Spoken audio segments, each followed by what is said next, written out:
la pittoresque petite ville africaine de Meadow Grove, où les rues pavées serpentent entre des maisons aux toits de chaume et des jardins luxuriants débordant de fleurs éclatantes, se trouvait un salon de coiffure modeste mais accueillant. Le salon, nommé Cheveux en fête, appartenait à Ellie, un jeune coiffeur talentueux et chaleureux. L'établissement, bien que simple, était un véritable havre de paix pour les habitants du quartier. Les murs étaient peints dans des tons pastels apaisants, et des plantes vertes, soigneusement entretenues, ornèrent les coins, apportant une touche de nature et de fraîcheur à l'intérieur. Ellie, avec ses cheveux bruns toujours soigneusement coiffés et son sourire éclatant, était connue non seulement pour son talent exceptionnel en coiffure, mais aussi pour sa gentillesse et son écoute attentive. Il avait hérité de ce salon de son père, un coiffeur respecté et aimé de tous, qui lui avait transmis l'amour du métier dès son plus jeune âge. Son père, aujourd'hui disparu, avait bâti ce salon avec passion et détermination, et Ellie s'était juré de perpétuer cet héritage précieux.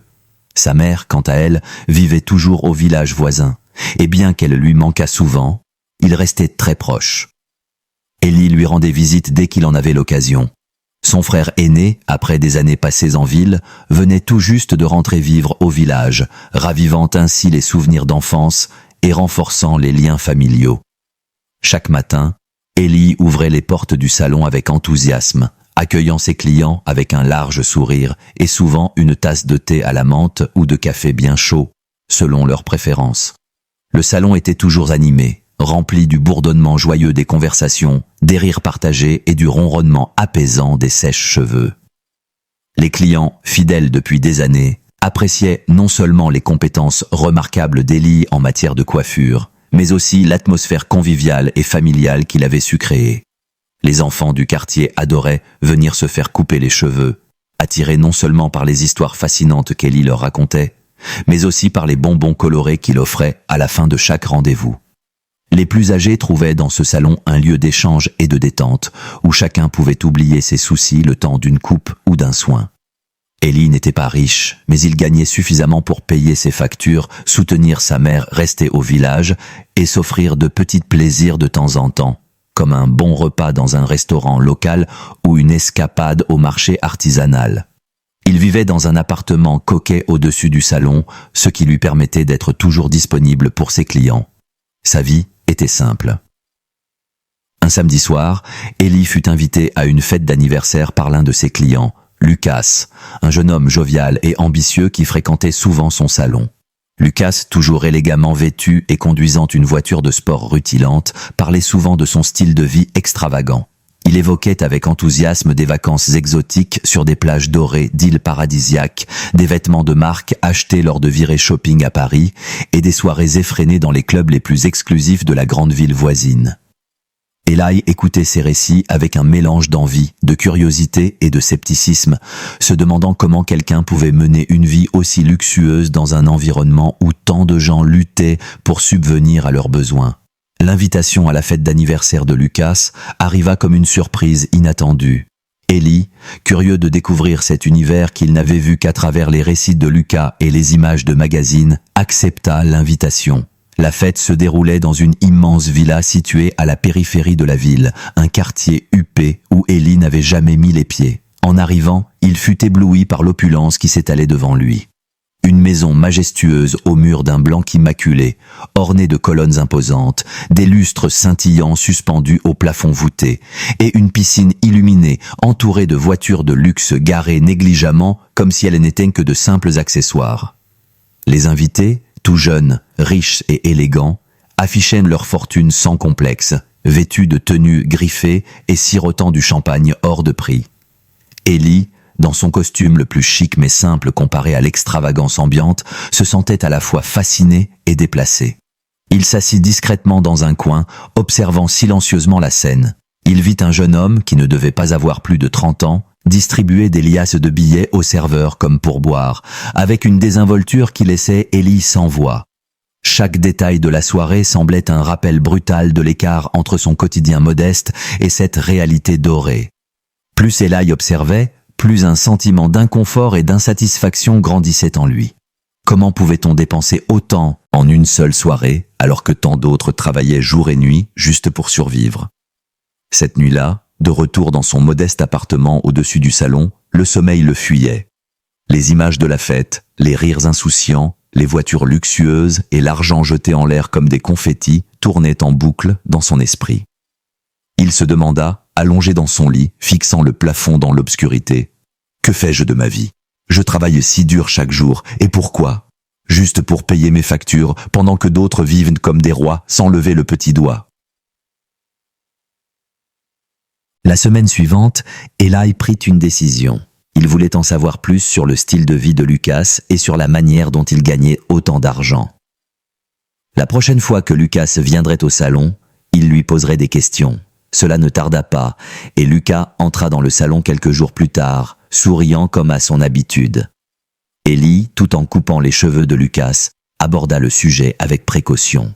« Cette fête que tu as organisée, c'était incroyable. Comment fais-tu pour te permettre tout cela? Les voitures, l'argent, les soirées, que fais-tu exactement ?» demanda Eli, choisissant ses mots avec soin. Lucas sourit, mais ses yeux brillèrent d'une lueur indéchiffrable. « Ah, Eli, ce n'est pas quelque chose dont on parle ouvertement. Disons simplement que c'est du business. »« Du grand business », répondit-il d'un ton calme mais sans remords. Eli se pencha, baissant la voix. « Je veux en être. Quoi que ce soit, je veux en faire partie. J'en ai assez de me débattre pendant que d'autres vivent dans l'abondance, » dit-il, déterminé. Lucas haussa un sourcil, semblant évaluer la détermination d'Eli. « Es-tu sûr de toi? Parce que j'ai justement quelque chose à te proposer. C'est quelque chose qui peut changer ta vie et te rendre plus riche que dans tes rêves les plus fous, » ajouta-t-il. Ces mots captèrent l'attention d'Eli, qui s'arrêta au milieu de sa coupe pour fixer Lucas avec intensité. À la surprise générale, Eli se redressa brusquement, regarda autour de son salon et prit une décision sur le champ. « Mais excuse tout le monde, je dois fermer immédiatement. C'est une urgence, » annonça-t-il. Les clients, certains au milieu de leur coupe de cheveux, le regardèrent avec incompréhension. Ses employés échangèrent des regards perplexes, mais Eli resta ferme. Il s'excusa à nouveau, promettant des réductions pour leur prochaine visite. En grognant, les clients et le personnel quittèrent à contre-cœur les lieux. Une fois le salon vide et verrouillé, Eli se tourna vers Lucas. « Maintenant, dis-moi tout », ordonna-t-il, sa voix résolue. Lucas, clairement impressionné par la détermination soudaine d'Eli, répondit « Tu es sérieux, hein ? Je ne m'attendais pas à ce que tu réagisses aussi rapidement. Je suis fatigué d'être coincé au même endroit et de faire la même chose depuis des années. Je veux plus dans la vie. Je veux être comme toi et tes amis. Je veux vivre, pas seulement survivre et me contenter de m'en sortir. » Lucas hocha lentement la tête, s'adossant au fauteuil de barbier. « D'accord, Eli. Je vais te dire la vérité. Je suis un Yahoo Boy, un escroc sur Internet, » dit-il d'un ton calme mais sans remords. « Et tous mes amis que tu as vus à la fête le sont aussi. » Les yeux d'Eli s'agrandirent de stupeur. Ses soupçons se confirmèrent. « Je le savais, » pensa-t-il. Mais l'excitation qui l'envahit fut rapidement remplacée par une prise de conscience glaciale. Il n'avait aucune formation académique et n'avait jamais utilisé un ordinateur portable de sa vie. Cela, pensa-t-il, allait poser un problème majeur. Lucas continua de parler, expliquant comment le système fonctionnait. Tout repose sur la stratégie, Eli. Il faut être intelligent, convaincant et patient. Tu dois apprendre à communiquer de manière à inspirer la confiance. Les outils sont simples. Un ordinateur portable, une connexion Internet et de la créativité. Eli écoutait, mais son esprit tournait à toute vitesse. Alors que Lucas terminait ses explications, Eli décida de jouer carte sur table. « Lucas, je veux faire ça. Mais il y a quelque chose que je dois te dire. » Lucas haussait un sourcil. « Quoi donc ?» Eli hésita, puis continua. « Je n'ai jamais utilisé un ordinateur portable avant. Je ne sais même pas comment l'allumer. » Lucas le regarda un instant, puis éclata de rire. « Ah, Eli, tu es sérieux ?» Eli hocha la tête, le visage grave. Et Lucas, le regardant toujours en riant, répondit. « Eh bien, ne t'inquiète pas.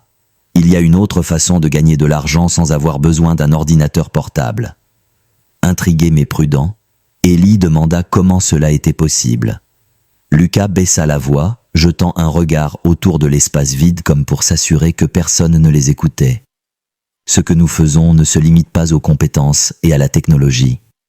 Il y a des aspects spirituels. » Eli fronça les sourcils, une gêne grandissante dans son ventre. Spirituel? Que veux-tu dire? Lucas soupira comme s'il hésitait à en dire davantage. Disons simplement que, pour que nos opérations fonctionnent sans accroc, pour que nos victimes obéissent toujours à nos instructions, nous utilisons certains matériaux.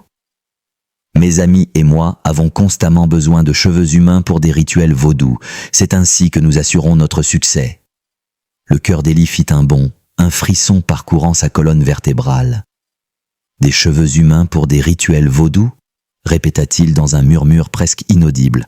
Oui, ce n'est pas aussi mauvais que ça en a l'air. Tout ce que tu as à faire, c'est de récolter les cheveux de tes clients, des mèches coupées lors des coupes de cheveux. C'est simple. Tu les mets dans un sac, tu me les donnes, et je m'occupe du reste. En échange, tu seras payé grassement pour chaque lot, expliqua Lucas. Ellie était terrifiée. Ses paumes devinrent moites et son pouls accéléra. Il n'avait jamais été impliqué dans quelque chose de semblable, et l'idée de contribuer à quelque chose de si obscur lui donnait la nausée. « Je ne sais pas, Lucas, » dit Eli d'une voix hésitante. « Ça me semble mal, je ne suis pas sûr de vouloir participer à ça. » Lucas soupira et s'adossa dans le fauteuil, son expression calme mais sérieuse. « Écoute, Ellie, je comprends. Ce n'est pas fait pour tout le monde, mais réfléchis-y. Cela fait des années que tu luttes, travaillant dur, et où cela t'a-t-il mené? Nulle part. C'est ta chance de changer cela, de gagner de l'argent réel, de vivre une vie meilleure. Honnêtement, tu ne fais rien de dangereux. Tu fais juste ce que tu fais déjà, collecter des cheveux. » Ellie rentra chez lui cette nuit-là avec un mélange de doute et de fascination qui l'empêcha de trouver le sommeil. Les mots de Lucas résonnaient dans sa tête. Tout semblait si simple, presque trop beau pour être vrai. Il se retournait dans son lit, réfléchissant aux conséquences de ce qu'il s'apprêtait à faire. Pourtant, l'image de l'opulence qu'il avait vue à la fête continuait de le hanter, contrastant violemment avec sa petite vie modeste. Quand le matin arriva, Eli avait pris sa décision. Il savait que c'était risqué, mais l'envie de changer sa vie l'emporta sur ses doutes moraux. Toute la nuit, il avait repassé dans sa tête les mots de Lucas, pesant le pour et le contre. Mais au fond de lui, il savait déjà que sa réponse serait oui. Le silence de l'aube ne fit qu'accentuer sa résolution. Il retourna voir Lucas au salon, plus déterminé que jamais. Lucas l'accueillit avec son sourire habituel, mais cette fois-ci, il semblait plus attentif, comme s'il attendait qu'Ellie prenne une décision. L'air était lourd d'anticipation. Sans perdre de temps, Ellie lui dit qu'il était prêt. « Je veux le faire, Lucas. Je veux changer ma vie », annonça-t-il d'un ton ferme, ses yeux brillants d'une détermination nouvelle. Lucas hocha la tête, un léger sourire sur les lèvres, et lui rappela qu'il devait garder tout cela secret. « Ce qui est important, c'est que tu restes discret et que tu ne parles de ça à personne, peu importe ce que tu vois ou entends. » Tout doit rester entre nous. Sa voix était basse mais ferme, rendant la gravité de la situation encore plus réelle. Les jours suivants, Ellie commença à mettre en place le plan suggéré par Lucas. Il réduisit les prix de son salon de manière drastique, annonçant des coupes de cheveux à prix cassés et offrant même des manucures et des pédicures gratuites. Ses employés furent stupéfaits par cette décision. Certains pensaient qu'il avait perdu la tête. « Monsieur, comment allons-nous faire des profits avec ces prix ?» demanda l'un d'eux, l'air inquiet. Ellie, toutefois, resta mystérieux, leur disant simplement de suivre ses instructions. « Fais-moi confiance, c'est une stratégie marketing », répondit-il en souriant, bien que seul lui connaissait la véritable raison. La nouvelle de cette offre incroyable se propagea rapidement dans tout le quartier, et même au-delà. Des clients qui ne fréquentaient pas son salon auparavant commencèrent à arriver en masse. Ceux qui n'avaient pas les moyens de s'offrir des coupes de cheveux régulières se précipitèrent pour profiter de l'occasion. Après les premières journées où l'offre fut confirmée par des clients satisfaits, la foule devint incontrôlable. Chaque chaise du salon était occupée et il y avait une longue file d'attente à l'extérieur. Ellie dut même embaucher du personnel supplémentaire pour gérer l'afflux. La scène était chaotique mais, à chaque instant, Ellie voyait son plan se réaliser. Malgré l'activité frénétique du salon, Ellie était méticuleux dans sa collecte des cheveux et des ongles.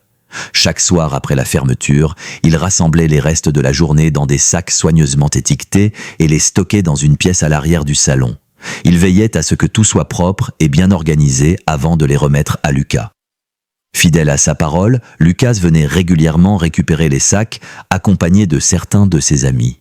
Chaque fois, il remettait à Ellie une enveloppe remplie d'argent. La première fois qu'il ouvrit une de ces enveloppes, Ellie fut stupéfait par la somme qu'elle contenait. Il n'avait jamais vu autant d'argent de toute sa vie. Les billets craquants semblaient presque irréels dans ses mains tremblantes. L'un des amis de Lucas, un homme imposant nommé Shidi, fit un commentaire qui résonna profondément en Ellie. « Continue comme ça, et tu seras intouchable », dit-il en lui remettant une autre enveloppe encore plus épaisse que la précédente. En moins d'un mois, la vie d'Ellie fut transformée. Il quitta son modeste appartement pour s'installer dans une maison luxueuse dans l'un des quartiers les plus prestigieux de la ville. Cette maison, avec sa piscine étincelante, ses vastes espaces et sa vue imprenable sur la ligne d'horizon, représentait tout ce qu'Ellie avait toujours rêvé d'avoir. Il meubla chaque pièce avec goût, choisissant des articles coûteux qui reflétaient son nouveau statut. Dans son garage, il commença à collectionner des voitures de luxe, chacune plus élégante que la précédente. Ses vêtements changèrent également. Il troqua ses chemises simples contre des pièces de créateur et ses chaussures usées furent remplacées par des modèles en cuir de haute qualité. Dans les soirées exclusives où il était désormais invité, il était traité avec respect et admiration. Ceux qui l'avaient autrefois méprisé comme un simple coiffeur le regardaient maintenant avec envie. « Ellie, tu vis le rêve », lui dit un jour Lucas lors d'une de leurs rencontres régulières. Ellie éclata de rire, levant son verre de champagne. « Et tout ça, c'est grâce à toi, Lucas », répondit-il. Mais au fond de lui, Ellie savait que le chemin qu'il avait emprunté était semé d'embûches et qu'il n'y avait plus de retour en arrière. Malgré l'euphorie de son succès et l'abondance soudaine qui remplissait sa vie, une petite voix persistante dans l'esprit d'Ellie ne cessait de lui rappeler que tout cela avait un prix qu'il n'était peut-être pas encore prêt à payer. Chaque jour, alors qu'il ouvrait son salon et voyait l'afflux constant de clients, il ressentait une certaine fierté, mais aussi une légère inquiétude qui grandissait au fond de lui. Il remarqua que certains de ses employés devenaient méfiants, se demandant pourquoi il collectait autant de cheveux et d'ongles. Parfois, il surprenait leurs regards furtifs ou entendait des murmures lorsqu'il passait près d'eux. Certains clients posaient également des questions sur son nouveau style de vie, intrigués par la transformation soudaine de cet homme autrefois modeste. « Ellie, comment fais-tu pour garder ces prix aussi bas tout en vivant dans le luxe ?» lui demanda un jour un client fidèle, le regard suspicieux et les sourcils froncés. Eli répondit avec un sourire nerveux, invoquant l'aide d'investisseurs généreux et d'une stratégie commerciale ingénieuse. Cela sembla satisfaire la plupart des gens sur le moment, mais Ellie sentait que les doutes continuaient de grandir autour de lui, comme une ombre insidieuse prête à le rattraper. Dans un élan de générosité, ou peut-être par besoin de retrouver un peu de son ancienne vie, Ellie décida d'inviter sa mère et son frère cadet à lui rendre visite dans la ville. Il voulait leur montrer tout ce qu'il avait accompli et leur faire partager le luxe dans lequel il vivait désormais. Il les accueillit chaleureusement, leur offrant une visite complète de sa somptueuse demeure, des chambres spacieuses décorées avec gouttes au balcon offrant une vue imprenable sur la ville illuminée. Il les emmena dans les meilleurs restaurants de la ville, leur acheta des vêtements coûteux et veilla à ce qu'ils ne manquent de rien pendant leur séjour. Sa mère, toujours fière de lui, ne pouvait contenir son sourire en voyant tout ce qu'il avait accompli. « Mon fils, regarde ce que tu as accompli. Je suis si fière de toi, » dit-elle, les larmes aux yeux, sa voix tremblante d'émotion. Ellie savoura chaque instant de leur visite, heureux de pouvoir leur offrir une vie meilleure, même si, au fond de lui, une certaine culpabilité commençait à l'effleurer. Le point culminant de leur visite fut lorsqu'il les emmena dans son salon, un lieu qu'il considérait comme l'incarnation de son succès. Il voulait leur montrer à quel point son entreprise prospérait. En arrivant, ils furent stupéfaits par l'activité incessante qui régnait dans l'établissement. Les clients affluaient et le personnel travaillait sans relâche pour répondre à la demande. Chaque siège était occupé, chaque coin était animé. Sa mère rayonnait de fierté, observant son fils donner des instructions avec assurance. « C'est incroyable, Ellie », déclara son frère avec admiration. « Tu as vraiment réussi. » Eli sourit, satisfait de leur réaction et empli d'une fierté sincère. « Vous n'avez encore rien vu. Attendez de voir comment nous traitons nos VIP ici, ajouta-t-il avec un clin d'œil complice. Il ordonna à ses employés de leur offrir le meilleur traitement possible, leur promettant des coupes premium ainsi que des manucures et pédicures de haute qualité, dignes des plus grandes célébrités. Alors qu'il s'installait pour profiter du traitement, Ellie reçut un appel urgent qui nécessitait son attention immédiate. Le ton sérieux de l'appel et l'insistance de la voix à l'autre bout le mirent sur ses gardes.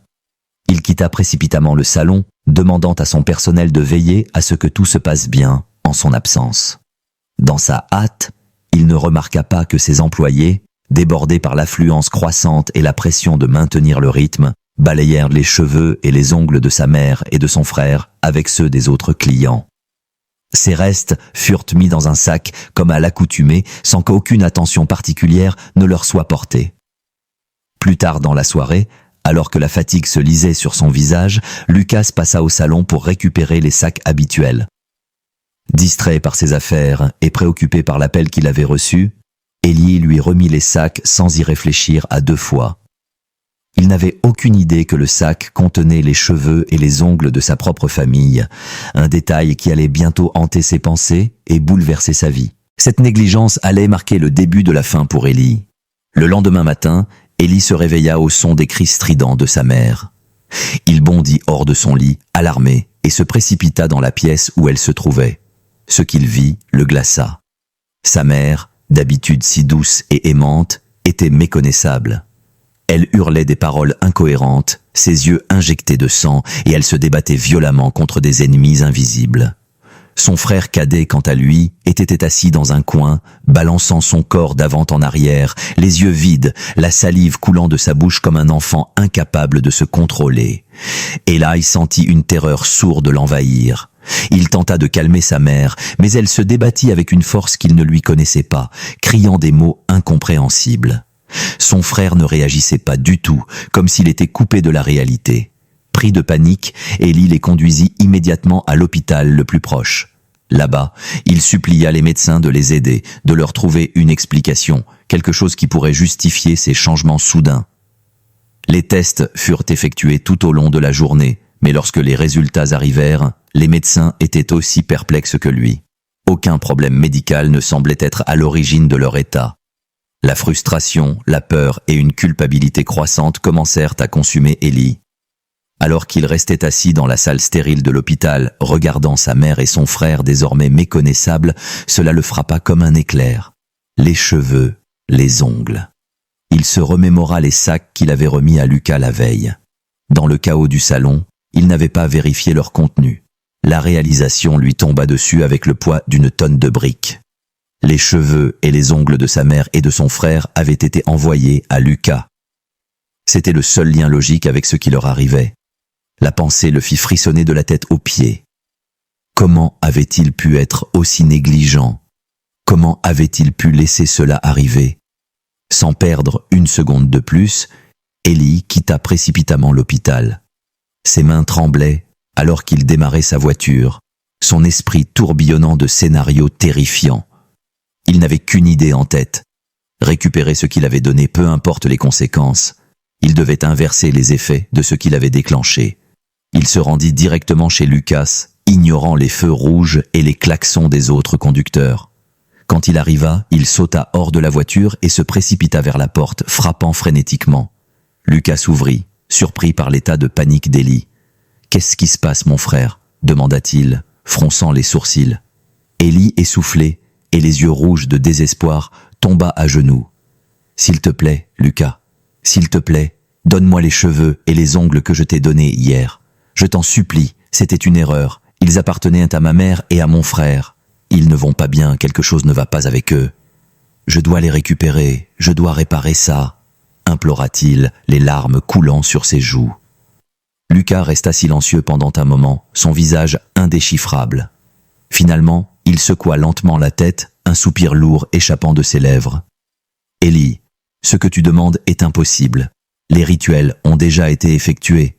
Une fois que les cheveux et les ongles sont utilisés, il n'y a pas de retour en arrière. C'est irréversible. » Nathalie comme un coup de poignard. Il ne pouvait pas croire ce qu'il entendait. « Qu'est-ce que tu veux dire, irréversible ?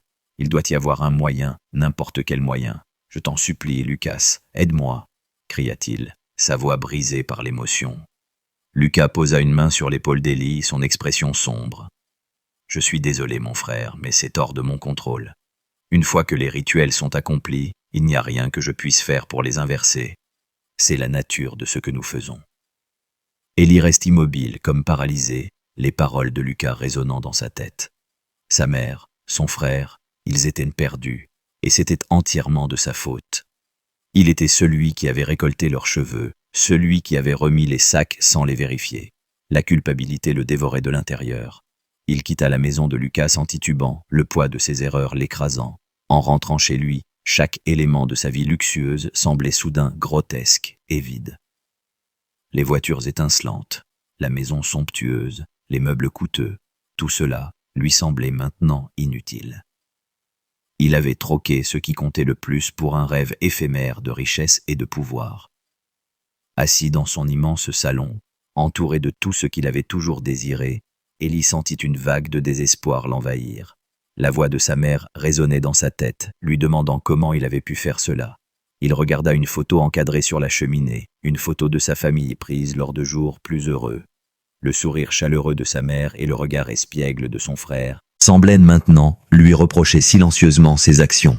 Il savait qu'il ne pourrait jamais se pardonner. Il savait qu'il ne pourrait jamais réparer les dégâts qu'il avait causés. Et alors que la nuit tombait sur Meadow Grove, un plan insidieux et irrévocable commença à se former dans l'esprit d'Ellie.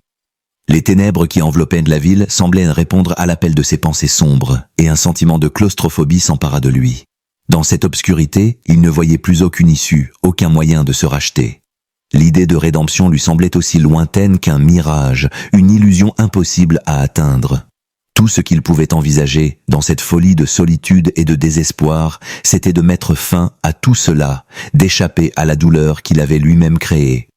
La grande demeure, habituellement source de confort et de fierté, paraissait aujourd'hui presque grotesque dans son silence oppressant. Les murs de marbre, les statues soigneusement disposées, les tapis luxueux, tout cela n'était plus qu'un décor factice, un écrin pour une vie marquée par la trahison, la culpabilité et la douleur.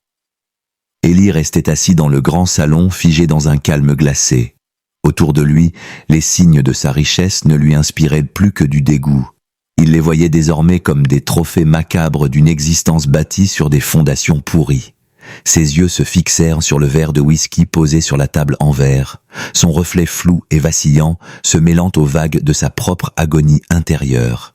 Ses mains tremblaient légèrement alors qu'il observait le liquide ambré se déplacer sous l'effet de ses gestes nerveux. Les pensées d'Ellie tournaient en boucle, accrochées aux erreurs du passé, à chaque choix qu'il avait fait et qui l'avait conduit à ce point de non-retour. Le sourire de sa mère, autrefois source de réconfort et de chaleur, hantait désormais son esprit comme une ombre insaisissable. Et son frère, ce jeune homme qui avait été son miroir, sa lumière, n'était plus qu'une silhouette perdue dans la brume de ses souvenirs, un corps sans âme dont il avait été le responsable, bien malgré lui.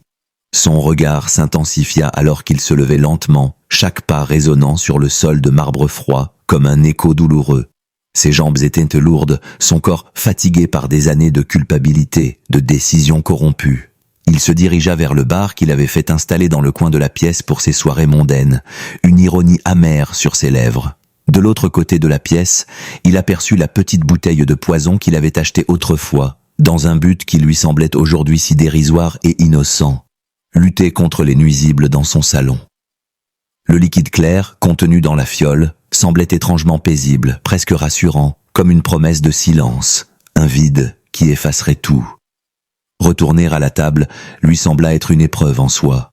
Le poison dans sa main semblait peser plus lourd que tout ce qu'il avait jamais connu, pourtant son geste fut lent et déterminé. Il se retrouva une fois de plus face au verre de whisky, désormais teinté d'une couleur plus sombre par l'ajout du poison. Le liquide clair s'y mêla sans bruit, sans soubresaut, disparaissant sans laisser aucune trace visible, mais en changeant irrémédiablement le cours de sa propre existence.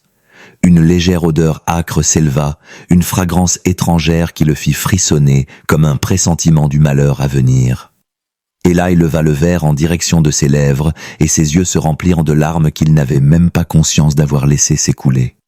« Je suis désolé, maman, murmura-t-il d'une voix brisée, sa gorge serrée par le poids des mots qu'il n'avait jamais su prononcer avant.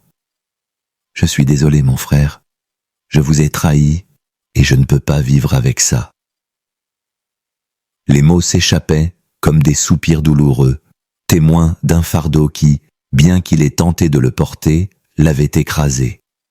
Il ferma les yeux un instant et une dernière pensée traversa son esprit, aussi insupportable qu'inévitable. Toutes ces vies qu'il avait détruites, les sacrifices qu'il avait faits au nom de l'argent, de la gloire, de l'illusion d'un bonheur durable. Chaque sac de cheveux et d'ongles remis à Lucas n'était pas qu'un simple produit, mais une source de douleur qui s'était propagée bien au-delà des limites de sa propre conscience. Il se rendait compte maintenant que, dans sa quête pour satisfaire ses désirs égoïstes, il avait, sans le vouloir, brisé des vies entières. À quoi servait-il de vivre dans un luxe aussi dénué de sens, s'il n'y avait plus rien derrière? Il but d'un seul coup le verre, l'amer poison glissant dans sa gorge, avec une sensation de brûlure qui semblait à la fois physique et émotionnelle, comme si tout ce qu'il avait été s'effondrait en même temps. Le verre reposa sur la table, abandonné, tandis qu'il sentait ses forces l'abandonner peu à peu. Une chaleur étrange envahit son corps, suivie d'une douleur vive qui le fit s'effondrer lourdement au sol. Ses mains se portèrent instinctivement à sa poitrine, comme s'il pouvait encore repousser ce destin, mais la douleur l'envahit avec une rapidité implacable. Ses yeux s'écarquillèrent sous la tension, cherchant désespérément de l'air, mais la pièce autour de lui s'assombrissait, ses contours devenant flous, presque irréels. Dans ces derniers instants, ses souvenirs déferlèrent en lui comme un torrent incontrôlable. Les souvenirs d'une enfance simple et heureuse, de journées baignées de soleil, des sourires sincères échangés autour de repas modestes, de moments partagés avec ceux qui l'avaient aimé.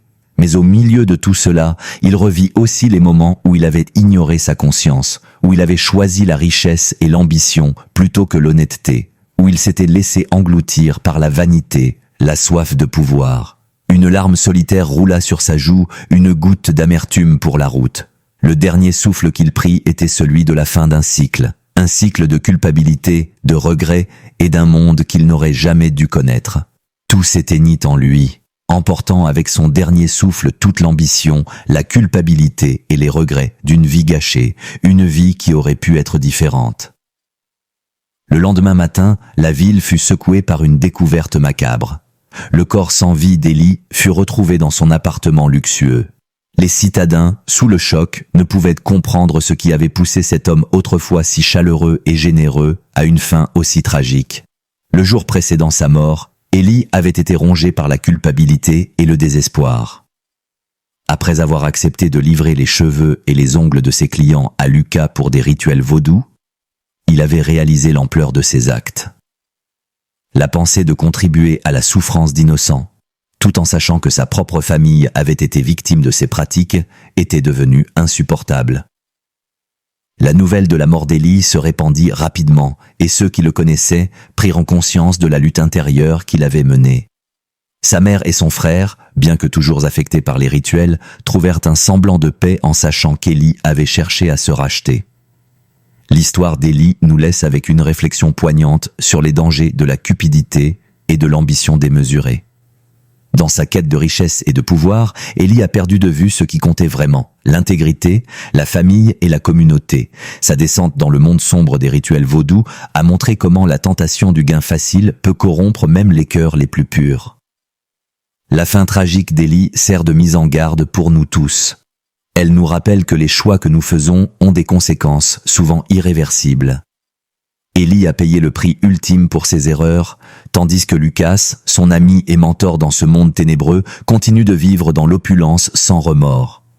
L'héritage d'Élie n'est pas sa richesse matérielle, mais le souvenir de sa lutte pour la rédemption. Son sacrifice doit servir de leçon pour nous tous, nous rappelant l'importance de rester fidèles à nos valeurs et de privilégier les relations humaines et l'intégrité personnelle. Nous allons continuer directement avec une seconde histoire aussi passionnante que la première. Dans la pittoresque ville de Fleurville, un lieu où la nature semblait épouser parfaitement le rythme tranquille de la vie, se cachait une boutique d'une rare beauté, connue sous le nom de l'Aiguille Enchantée.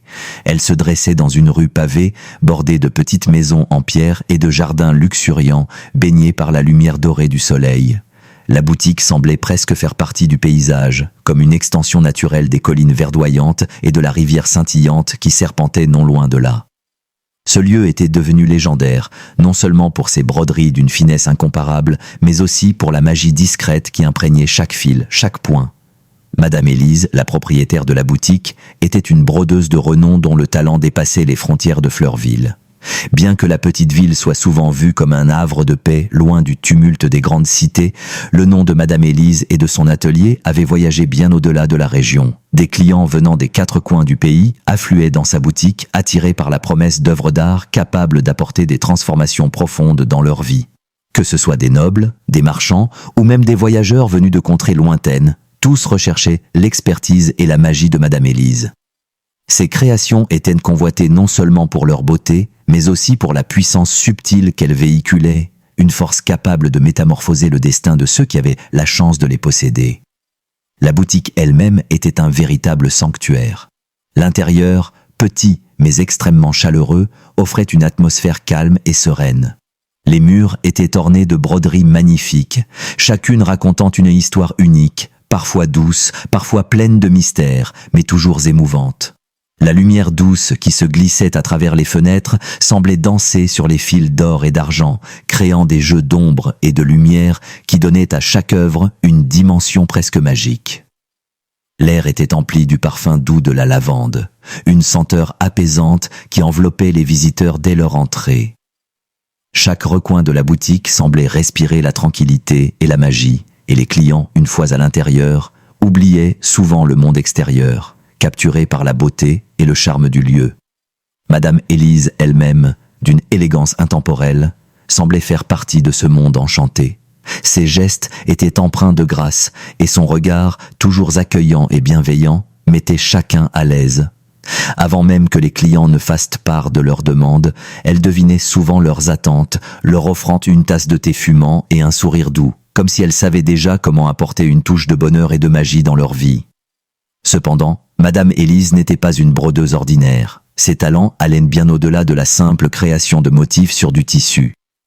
Ses broderies étaient imprégnées d'une magie subtile, presque imperceptible, mais indéniable. Les rumeurs racontaient que ces œuvres n'étaient pas seulement décoratives. Elles pouvaient véritablement transformer la vie de celui qui les possédait. Certains disaient que ces broderies pouvaient attirer la chance, d'autres affirmaient qu'elles apportaient prospérité et bonheur. Les habitants de Fleurville, qui avaient eu la chance de voir leur vie changer par l'une de ces créations, parlaient d'elles avec un respect mêlé de fascination. Les murmures s'élevaient dans les ruelles étroites, de bouche à oreille, les récits de ceux qui avaient vu leur destin changer en un clin d'œil après avoir fait broder un vêtement par Madame Élise. Les transformations étaient spectaculaires. Des fermiers dont les récoltes prospéraient miraculeusement après avoir confié un manteau à la brodeuse. Des marchands dont les affaires avaient prospéré au-delà de leurs espérances. Des familles qui avaient trouvé l'amour ou la sérénité grâce à l'intercession silencieuse des broderies de Madame Élise. Chaque matin, comme un rituel sacré, Madame Élise ouvrait les portes de l'aiguille enchantée. Avec une précision presque cérémonieuse, elle disposait ses outils de broderie sur une vieille table en bois poli. Chaque aiguille, chaque fil de soie, chaque couleur avait sa place, et elle les plaçait en silence, comme si elle honorait le pouvoir qui émanait de ses gestes. Les clients, certains venant de près, d'autres de bien plus loin, affluaient à la boutique, impatients de confier leurs vêtements ou leurs rêves à la talentueuse brodeuse. Ils venaient non seulement pour les créations magnifiques qu'elle offrait, mais aussi pour ce qu'elle représentait. Une chance de changer de vie, un espoir de voir leurs souhaits réalisés. Parmi ses clients se trouvait Clara, une jeune femme pleine de rêves et d'espoir. Elle avait entendu parler des miracles accomplis par les broderies de Madame Élise et son cœur battait avec une émotion palpable.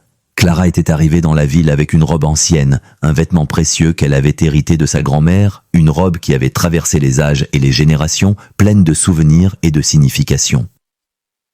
C'était un vêtement dont elle était particulièrement fière, et elle croyait fermement qu'il renfermait une certaine magie en lui. Une magie qu'elle espérait voir se manifester dans sa propre vie. Depuis longtemps, Clara avait des rêves qui semblaient hors de portée, mais elle croyait profondément que les broderies de Madame Élise pouvaient l'aider à trouver la chance qu'elle cherchait pour réaliser ses ambitions. Avec une détermination farouche, elle se rendit donc à l'Aiguille enchantée. À l'instant où elle franchit la porte, le calme du lieu la saisit immédiatement. Le doux parfum de lavande, l'éclat des broderies qui ornaient les murs et l'accueil chaleureux de Madame Élise créèrent une sensation de paix profonde en elle.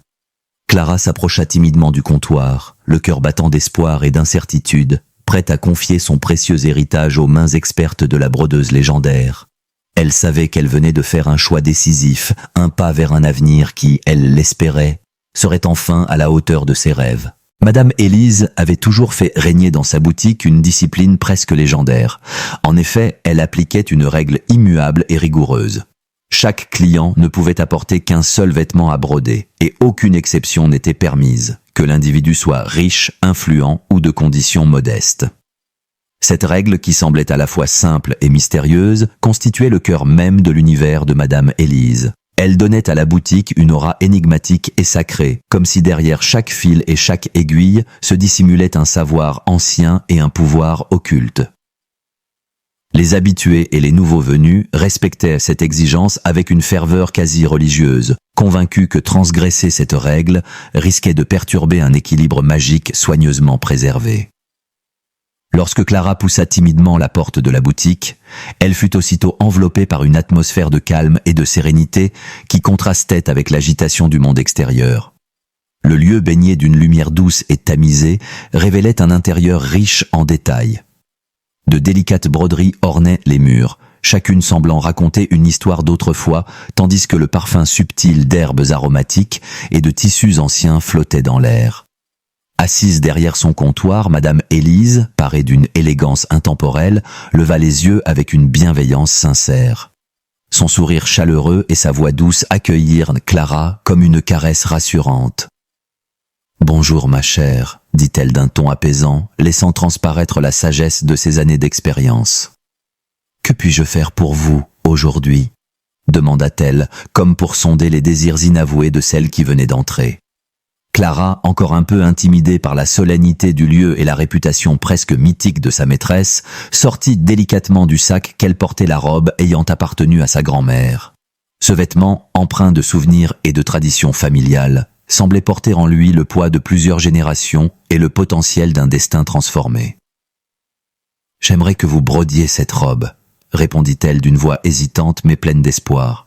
Elle appartenait à ma grand-mère, et je nourris l'espoir profond qu'en y insufflant votre magie, elle m'apportera la chance dont j'ai tant besoin dans ma vie, ajouta-t-elle avec une sincérité qui transparaissait dans chacun de ses mots. Madame Élise prit alors la robe avec une délicatesse infinie, comme si elle manipulait un trésor inestimable. Ses doigts experts parcoururent le tissu avec une attention minutieuse, s'attardant sur les motifs ancestraux et les détails délicats, scrutant chaque fibre comme pour y déceler les secrets du passé. Après un instant de contemplation silencieuse, elle murmura, presque comme pour elle-même. « C'est une pièce magnifique, et je promets de faire tout ce qui est en mon pouvoir pour lui rendre justice, tout en respectant la magie qu'elle recèle. » Avant même que Clara ne puisse exprimer d'autres interrogations, Madame Élise prit le temps de lui expliquer la règle d'or qui guidait son art.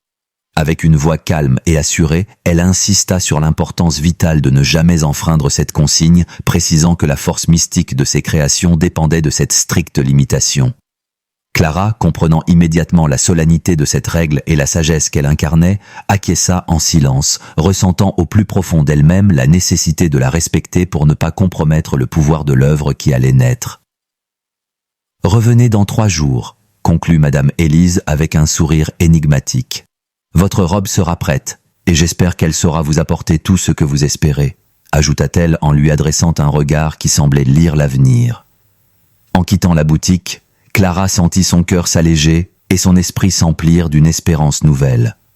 Chaque pas qu'elle faisait dans les rues paisibles de la ville renforçait sa conviction que dans seulement 3 jours, sa vie pourrait prendre un tournant décisif.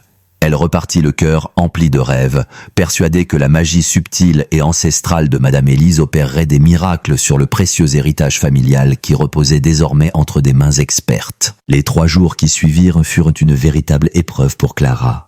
Elle attendait avec impatience le moment où elle pourrait enfin récupérer sa robe, imaginant déjà les transformations que la broderie de Madame Élise pourrait apporter à sa vie. Elle passait ses journées à rêver de succès et de bonheur, espérant que la chance lui sourirait enfin. Le jour tant attendu arriva enfin. Clara se rendit à l'Aiguille enchantée, le cœur battant d'excitation. Madame Élise l'accueillit avec le même sourire bienveillant et lui remit la robe dans un sac en velours noir. « Voici votre robe, ma chère, » dit-elle. « Je vous rappelle de ne pas l'ouvrir avant d'être rentrée chez vous. » Clara acquiesça, remercia Madame Élise et quitta la boutique, le sac serré contre sa poitrine. Elle rentra chez elle en toute hâte, impatiente de découvrir le résultat. En arrivant chez elle, Clara ouvrit le sac avec précaution et découvrit une robe magnifiquement brodée de motifs floraux étincelants. Les fils dorés et argentés scintillaient à la lumière, créant un effet presque magique. Elle sentit une énergie particulière émaner du tissu, comme si la robe était imprégnée d'une force invisible. Quelques jours plus tard, Clara reçut une offre d'emploi dans une prestigieuse maison de couture, un poste qu'elle convoitait depuis longtemps. Elle était convaincue que la robe lui avait porté chance et ne pouvait s'empêcher de ressentir une immense gratitude envers Madame Élise. La nouvelle du succès de Clara se répandit rapidement dans Fleurville et bientôt, toutes ses amies se précipitèrent à l'Aiguille enchantée avec leurs vêtements. Madame Élise accueillit chacune d'elles avec le sourire, acceptant leurs demandes tout en rappelant sa règle d'or. Sophie, la meilleure amie de Clara, fut la première à suivre son exemple. Elle apporta une écharpe en soie ayant appartenu à sa mère, espérant que la broderie de Madame Élise lui apporterait le même bonheur que celui de Clara. Marie, une autre amie proche, décida de faire broder un foulard qu'elle chérissait depuis des années. Les semaines passèrent et les amies de Clara connurent elles aussi des succès inespérés. Sophie, qui avait toujours rêvé de trouver l'amour, rencontra l'homme de sa vie lors d'un gala de charité. Leur connexion fut immédiate et ils ne se quittèrent plus dès lors. Marie, quant à elle, vit sa petite entreprise de pâtisserie prospérer au-delà de ses espérances. Les clients affluaient, attirés par la réputation grandissante de ses créations délicieuses. La boutique de Madame Élise devint un lieu de pèlerinage pour ceux qui cherchaient à transformer leur vie. Les habitants de Fleurville faisaient la queue devant l'Aiguille enchantée, espérant que les broderies magiques de Madame Élise leur apporteraient chance et prospérité. Cependant, derrière cette façade de succès et de bonheur, un secret sombre se cachait. Madame Élise n'utilisait pas seulement ses talents de brodeuse pour embellir les vêtements, elle pratiquait une forme ancienne de magie interdite. Chaque nuit, après la fermeture de la boutique, elle se retirait dans une pièce secrète où elle accomplissait des rituels mystérieux. Dans cette pièce, des bols remplis d'une eau scintillante étaient disposés en cercle. Madame Élise trempait chaque vêtement dans l'eau tout en psalmodiant des incantations dans une langue oubliée. Les esprits de l'eau, invoqués par ces chants, s'attachaient aux vêtements, apportant chance et prospérité à leurs futurs propriétaires. Mais cette fortune avait un prix. Les esprits de l'eau, bien que puissants, exigeaient un lourd tribut en échange de leurs bienfaits. Ils nourrissaient leur pouvoir grâce à l'énergie vitale des porteurs des vêtements, les liant à un pacte ancien et dangereux. Madame Élise, consciente de ce pacte, continuait néanmoins à pratiquer ses rituels, attirée par le pouvoir et la richesse que ses broderies lui apportaient. Clara et ses amis savouraient leur nouvelle vie, profitant des opportunités et du bonheur que leurs vêtements brodés leur avaient apporté. Cependant, elles ignoraient que cette fortune était éphémère. Les esprits de l'eau, bien que puissants, exigeaient un lourd tribut en échange de leurs bienfaits. Un soir, alors que Clara rentrait chez elle après une longue journée de travail, elle croisa une vieille femme sur le bord de la route. La femme, vêtue de haillons, semblait perdue et affamée. Prise de pitié, Clara lui offrit de l'argent, mais la vieille femme refusa. « Garde ton argent, murmura-t-elle d'une voix rauque. Il est maudit. » Clara, surprise, tenta d'en savoir plus, mais la vieille femme s'éloigna sans un mot de plus, laissant Clara perplexe et inquiète. Elle ne pouvait s'empêcher de se demander ce que la vieille femme avait voulu dire. Les jours suivants, Clara commença à ressentir une étrange fatigue. Ses nuits étaient agitées, peuplées de cauchemars où elle se voyait emportée par des courants violents. Elle se réveillait en sueur, le cœur battant, avec une sensation de malaise grandissante. Elle tenta de se convaincre que ce n'était que le stress lié à son nouveau travail, mais au fond d'elle, elle savait que quelque chose n'allait pas. Pendant ce temps, Sophie, qui avait trouvé l'amour grâce à sa robe brodée, vit son bonheur s'assombrir. Son fiancé, autrefois attentionné, devint distant et irritable. Il parlait dans son sommeil de voix étranges et de pactes anciens, plongeant Sophie dans l'angoisse. Elle tenta de lui parler, mais il se refermait sur lui-même, refusant de partager ses tourments. Marie, quant à elle, vit son entreprise florissante subitement frappée par une série de malchances. Des contrats annulés, des fournisseurs défaillants et des employés démissionnant sans explication. Elle se retrouva au bord de la faillite, incapable de comprendre ce qui lui arrivait. Elle tenta de trouver des solutions, mais chaque effort semblait vain, comme si une force invisible œuvrait contre elle. Les trois amies décidèrent de se retrouver pour discuter de leurs préoccupations. Elles se rendirent dans un café tranquille, loin de l'agitation de la ville, et partagèrent leurs expériences. Clara parla de ses cauchemars et de la vieille femme mystérieuse. Sophie évoqua les comportements étranges de son fiancé, et Marie raconta les malheurs qui s'abattaient sur son entreprise. « C'est comme si quelque chose nous avait maudites », murmura Sophie, les larmes aux yeux. « Nous devons découvrir ce qui se passe », déclara Clara, déterminée. Et si tout cela était lié à nos vêtements brodés? Elles décidèrent de mener l'enquête, cherchant des indices et des réponses à leurs questions. Elles commencèrent par interroger discrètement d'autres clients de Madame Élise, espérant découvrir si quelqu'un d'autre avait vécu des expériences similaires. Leurs recherches les menèrent à une ancienne cliente de Madame Élise, une femme nommée Émilie, qui vivait recluse à la lisière de la ville. Émilie accepta de les recevoir, mais elle semblait terrifiée à l'idée de parler de son expérience. « J'ai porté une robe brodée par Madame Élise », leur confia-t-elle. « Au début, tout allait bien. J'ai trouvé un emploi, rencontré l'amour, et ma vie semblait parfaite. Mais ensuite, tout a basculé. Mon fiancé est mort dans un accident et j'ai perdu mon emploi. J'ai tout perdu. » Elle leur montra la robe, désormais en lambeaux, qu'elle conservait comme une relique maudite. « Je ne peux pas m'en débarrasser, » murmura-t-elle. Chaque fois que j'essaie, elle réapparaît. Clara, Sophie et Marie échangèrent des regards inquiets, réalisant que leurs propres vêtements pourraient être la source de leur malheur. Un matin, Clara se réveilla avec une douleur lancinante à la tête. Elle se rendit à la salle de bain et découvrit avec horreur que ses cheveux étaient devenus blancs comme neige. Paniquée, elle appela ses amis, qui accoururent à son chevet. Ensemble, elles réalisèrent que leur vie, autrefois bénie par la chance, était désormais marquée par le malheur. Déterminées à comprendre ce qui leur arrivait, elles décidèrent de confronter Madame Élise. Elles se rendirent à l'Aiguille Enchantée après la fermeture, espérant trouver des réponses. À leur grande surprise, elles découvrirent la boutique déserte, mais une lumière vacillante provenait de l'arrière-salle. Elles s'approchèrent prudemment de la porte entr'ouverte. Ce qu'elles virent les glaça d'effroi. Madame Élise, debout au centre d'un cercle de bols lumineux, psalmodiait des incantations tandis que des ombres dansaient autour d'elle. Les vêtements brodés flottaient dans l'air, imprégnés d'une aura maléfique. « Elle utilise la magie noire », murmura Sophie, terrifiée. « Nous devons l'arrêter », déclara Clara, déterminée. Mais alors qu'elle s'apprêtait à intervenir, une voix derrière elle les fit sursauter. « Vous ne pouvez rien contre elle ». Elles se retournèrent et virent la vieille femme de la route, le regard empli de tristesse. « Je suis la première victime de Madame Élise », expliqua-t-elle. « Elle m'a tout pris, mais je connais un moyen de briser son pouvoir. » La vieille femme, qui se présenta sous le nom d'Hélène, révéla à Clara, Sophie et Marie le secret des bols d'eau scintillantes. « Ces bols contiennent les esprits de l'eau », expliqua-t-elle. « Ils sont liés à Madame Élise par un pacte ancien. Pour briser ce lien, nous devons détruire les bols. » Hélène leur parla d'un rituel ancien capable de libérer les esprits et de mettre fin au règne de terreur de Madame Élise. Mais pour cela, elles devaient agir vite et ensemble. « Nous devons retourner à la boutique ce soir, » déclara Clara. « Nous ne pouvons pas laisser d'autres personnes souffrir comme nous. » Elles se préparèrent soigneusement, rassemblant des herbes et des cristaux nécessaires au rituel.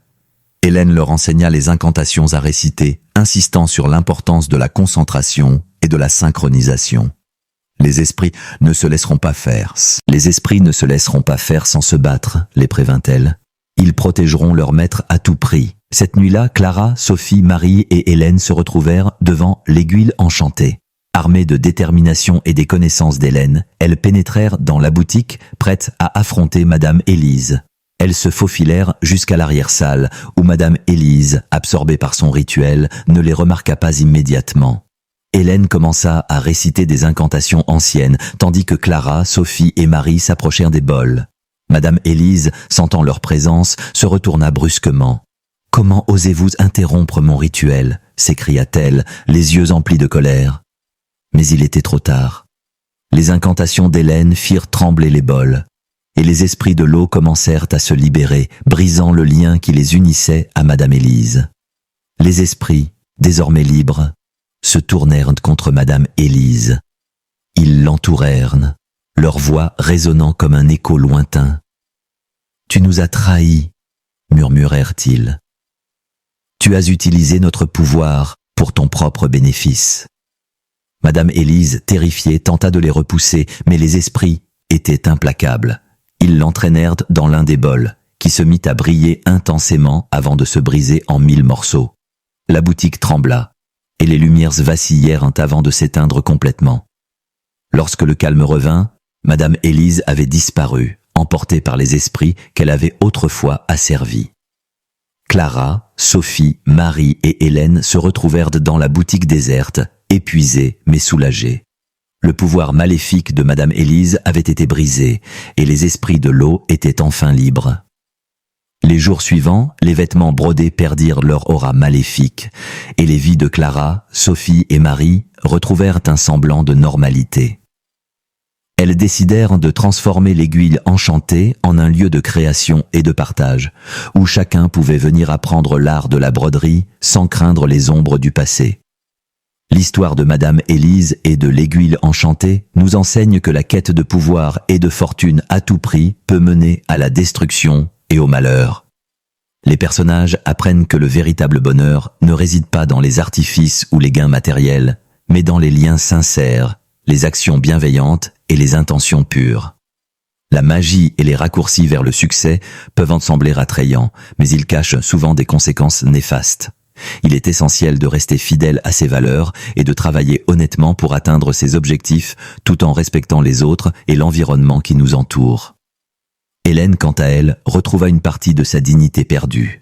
Elle devint une figure respectée dans la communauté, partageant ses connaissances et ses histoires avec ceux qui voulaient bien l'écouter.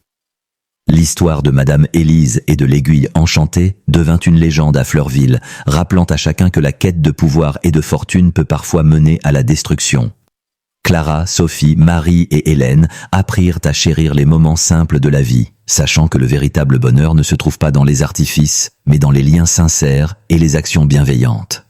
Et ainsi, la boutique de broderie devint un symbole d'espoir et de résilience, témoignant du pouvoir de l'unité et de la détermination face aux forces obscures.